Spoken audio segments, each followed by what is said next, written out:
So we thought what we would do next, and here's a brief outline of the rest of the presentation. We just wanted to share some information that was not included in the presentation, and we'll be providing you with some preliminary results and talk about next steps, and we have a very important announcement this evening as well. And then, of course, we'd be happy to take any questions that you have.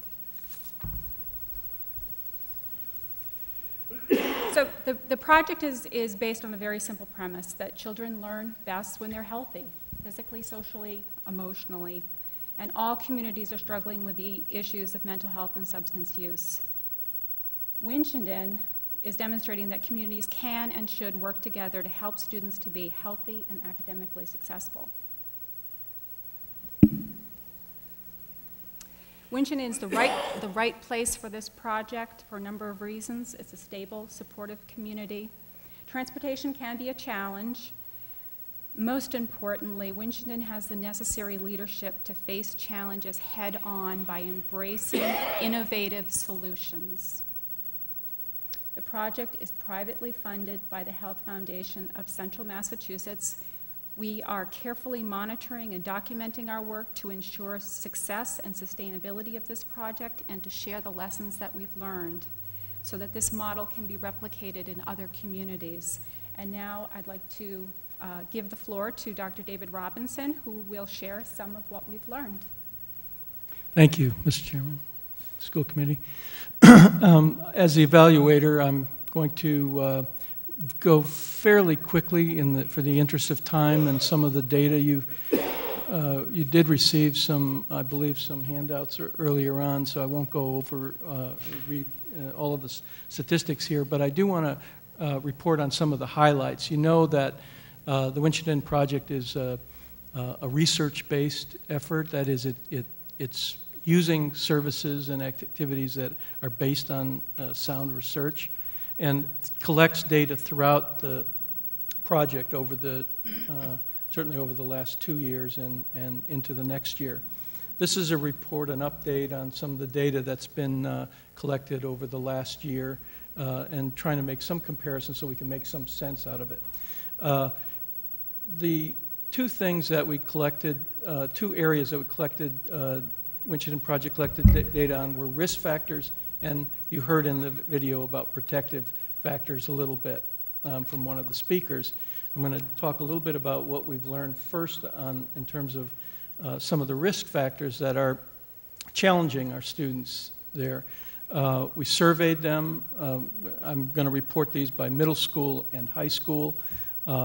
Some things that certainly come to my attention or that I would note is about half of the middle school students say that it's easy to get alcohol, and that certainly is a risk factor for alcohol use. In the high school, 12% of the students reported when we surveyed them that they didn't think there was any risk in drinking nearly every day. Again, that would be what we would classify as a risk factor for alcohol use. On the social, emotional, or behavioral health side, there are also risk factors. I'm not going over all of these. I also want to point out that this data, when we look at it in comparison to other Massachusetts data, is very similar. So you're not, you know, this is not unusual to Winchendon. This is similar to other communities. They're all struggling with this issue. I just point out one thing about the percentage of students who've considered suicide or have considered harming themselves in the past 12 months. Again, similar to other communities in Massachusetts. Two other areas that I think are risk factors that I want to call your attention to. One is the issue of alcohol use by grade. When we look at it by grade, and we compare this to national data, you can see that Winchendon, 29% begin use in the 8th grade, and then it pretty much matches the national average. The point I'd make there is that in the risk factors for Winchendon seems to be that younger students are starting to use alcohol, and that's a risk factor we want to pay attention to. I'll get back to that in a second. The other area is the questions around binge drinking. And you can see here that, again, that binge drinking is higher in Winchendon than when we compare it to the national average. Not by much, but certainly, particularly in the 8th grade and in the 12th grade. You can see the difference, slight difference there.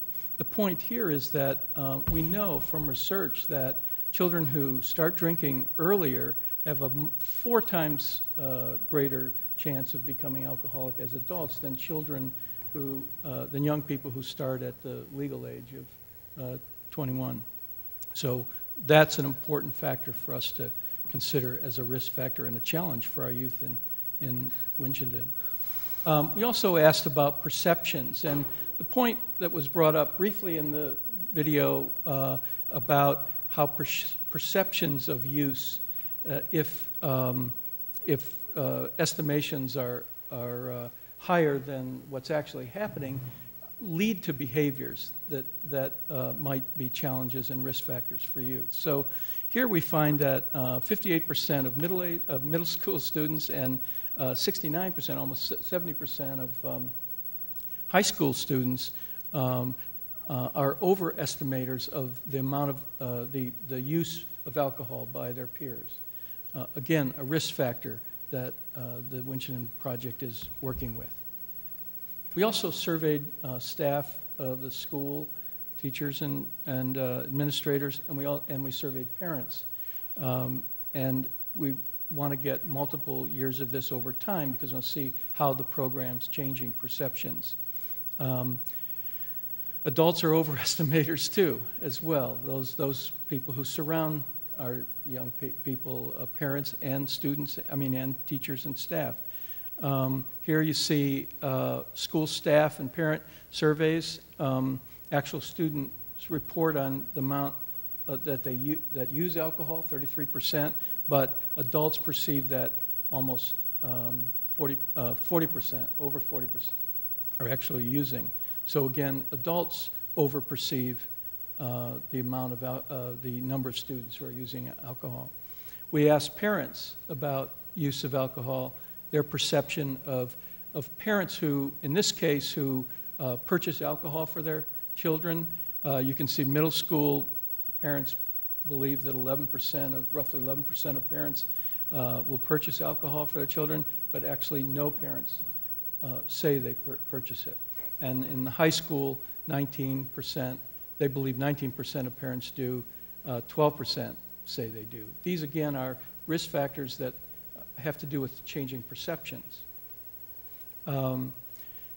Similar to that, just to point out, similar to that is parents believe that 24% of parents allow their children to go to parties where alcohol is served.